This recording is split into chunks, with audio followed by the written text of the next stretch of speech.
Okay, hey guys, today we're going to topic of indices, right? So this is a relatively simple topic, usually tested in the CSEC Additional Mathematics syllabus, and that's what we're going to do today. So let's get right into it, okay? So for indices, you need to know the different rules of indices. You have different laws of indices which you use to simplify terms in an equation, okay? So the first one we have is the multiplication rule.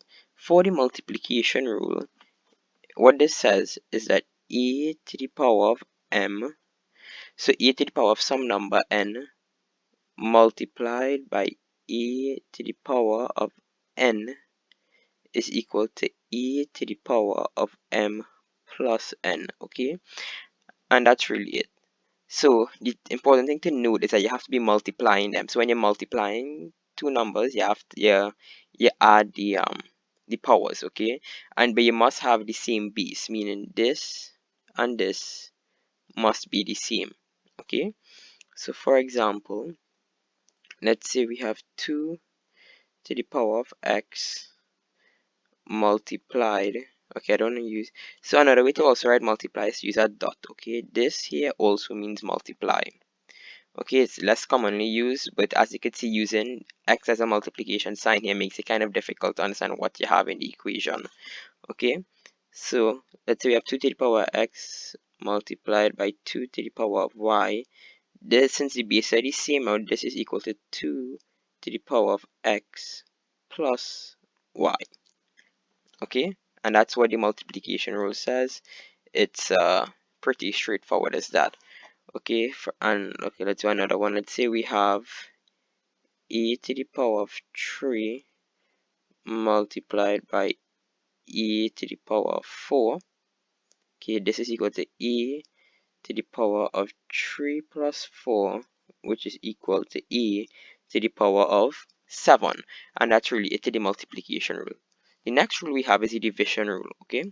So again, using e to the power of m and e to the power n, what it says is if we have e to the power of m divided by e to the power of n, okay, this is the equivalent of e to the power of m minus n, okay, and that's the division rule. So for example, let's say we have 2 to the power of x all over 2 to the power of y. This would be equivalent of 2 to the power of x minus y, okay. Another example again, let's say we have e to the power of 3 all over e to the power of 4. This would be the same as e to the power of 3 minus 4, which is equal to e to the power of negative 1. Okay, and that's the division rule. The next rule we have is the power rule or the bracket rule. So let's say we have e to the power of m, and we have that in bracket, and we have all of that now to the power of n. Okay, this is the equivalent of e to the power of m multiplied by n. Okay, so we call it the power rule of the bracket. So if you're raising it to some power, rather than add the powers, you multiply them. Okay, so this here now, let's see an example. So let's say we have 2 to the power of 3, and then we want to raise 2 to the power of 3 to 4. Another way of writing this is 2 to the power of 3 multiplied by 4. So 4 times 3 is 12. Okay, so 2 to the power 3 to the power of 4 is 2 to the power of 12. Okay, and that's the power rule or the bracket rule as sometimes referred to as. Okay, the next thing we know is if we have something to the power of 0. Okay, any number to the power of 0 is 1. So for example, if we have 10 to the power 0, it is 1. If we have 4 to the power of 0, it is 1. Okay, and some people tend to think that a number to the power of 0 is 0, but it's not 0, it is 1. Okay, the next thing we're going to deal with is negative powers.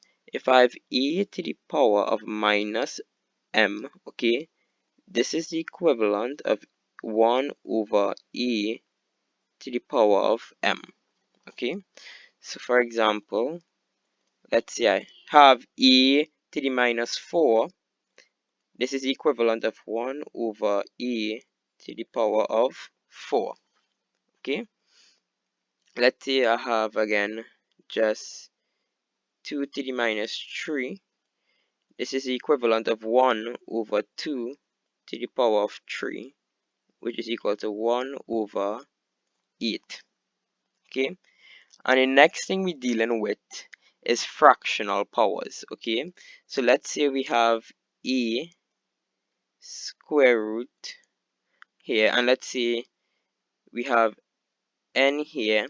Okay, the n square root. I'm going to raise this all to the power of m. Okay, this is the equivalent of e to the power of m over n. Okay, so you know, like normally if we find the square root, okay, we normally, what that really means is that we have a 2 here. Okay, but because it's understood, the 2 is normally understood there. Okay, so if we want to find a cube root, it would be a 3 here. So let's say we want to have the cube root of 2 all raised to the power of 6. Okay, this is our example.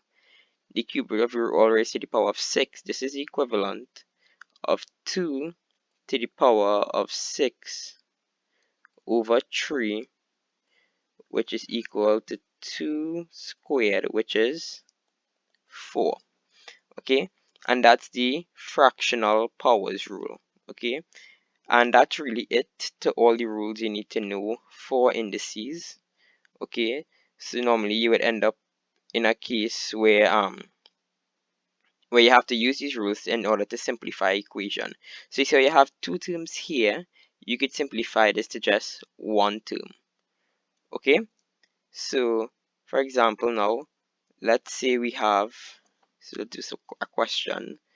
So for example, let's say we have x is equal to 3 to the power of r, and y is equal to 3 to the power of s. Okay, let's say now we're gonna write xy.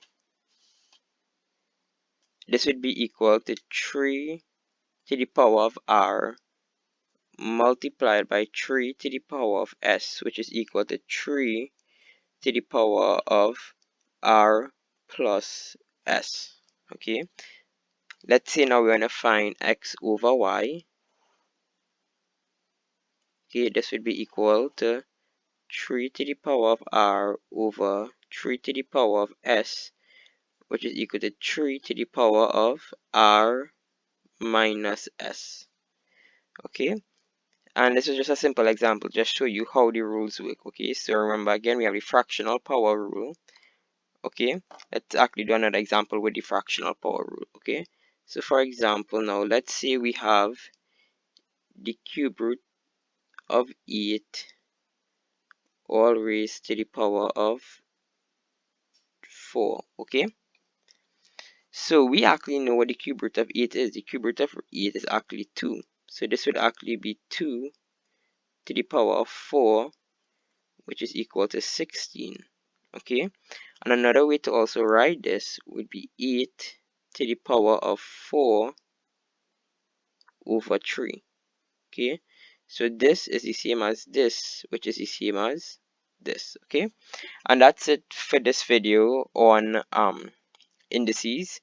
Look forward to the next video, which will cover questions related to the topic of indices, because it'll actually show you how to apply the rules that you just learned. Okay, thanks for listening, and I hope you learned something.